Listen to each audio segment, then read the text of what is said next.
Another way to think is to think different, not just better.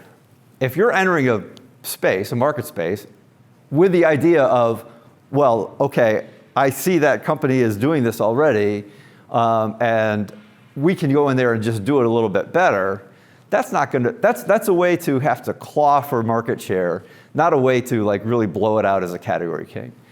And so thinking about things, you want to be seen as something that's different, not just better. And this has been going on, in history forever in business. And you're laughing. You had one of these? Your family? So this is the Chrysler minivan, right? The little background story on the Chrysler minivan. 1980s, and Chrysler was going bankrupt. This was the time when Japanese cars were on the rise and killing all the US car makers. And Chrysler was suffering the worst. Its back was against the wall. And the leadership at Chrysler, Lee Iacocca was the CEO at the time, was looking at demographic information and realizing that all these baby boomers, the surge in the population, were having all these kids. So there was a big boom in families. And at the time, there were basically two choices if you had a bunch of kids. You could either buy a station wagon, which was just kind of a long car and didn't have as much room as maybe you'd need, or you could buy a regular big old van, which didn't fit in your garage because it was too tall. And so they said, well, can we design a car that's built for, families can hold 4 or 5 kids and fit in the garage and appeal to that particular market? And they came up with this thing called a minivan. Importantly, think about category, right? They created a category of minivan, not a product called the minivan. They created a product called the Plymouth Voyager and the Dodge Caravan, but they established in our minds that you have a family, man, you need a minivan. And then if you need a minivan, then the next thought is, well, who makes the minivan, or who invented this thing? Well, it's Plymouth and Dodge, and those are the people to go to. So this thing basically saved Chrysler in the 1980s. And it saved it by thinking differently from anybody else in the car market. And by the way, category king status is a long-term thing, because you think about the whole thing about biases in our brains. You establish that bias, and it's hard to take away. And it's, what is it, like 40 years later, and Chrysler still owns 50% of the global minivan market. And this was one of my favorites. This is our takeaway from a couple of our favorite Silicon Valley VCs, who said their favorite kind of market is a $0 billion market.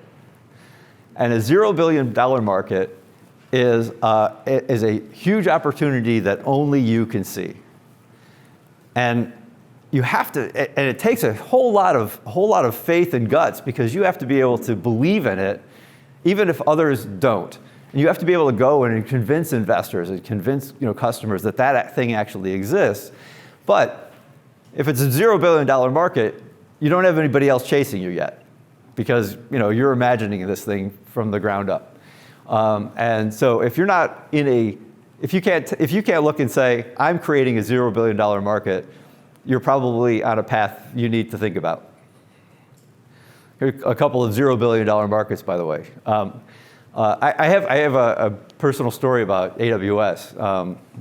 I think seem to be constantly circling back to Jeff Bezos, but as a journalist, I had interviewed him many times from the time they were a small company.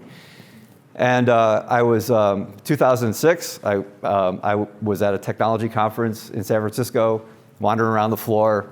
I get a ring on my cell phone, and it's the PR person from Amazon who says, "Can you come up to suite whatever it was?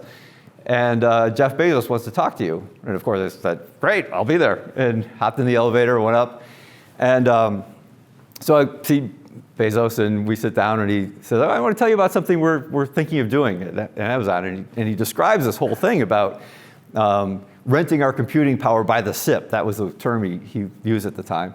And this was a very strange concept. I mean, nobody had done anything like this. And so he's explaining all of this to me, and started stumbling over it for a long time, and he kind of finished, and I looked at him and I said, well, so how are you ever going to explain this to the public? And he said, what do you think I called you up here for?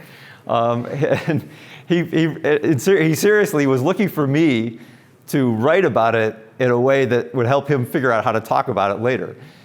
But I tell that story in part because he had no idea what AWS was going to become at the time. It was truly a $0 billion market at the time, and he just was throwing it against the wall to try to see if he could create this thing that had never existed before. And similarly, by the way, for this whole 5-hour energy, I mean, it's not just about technology, right? I mean, the guy who started 5-hour energy was wandering around a health food convention. He saw that there were all these energy drinks that were big cans of liquid, and they were being sold in the refrigerator next to Coke and Pepsi and all these other kinds of things.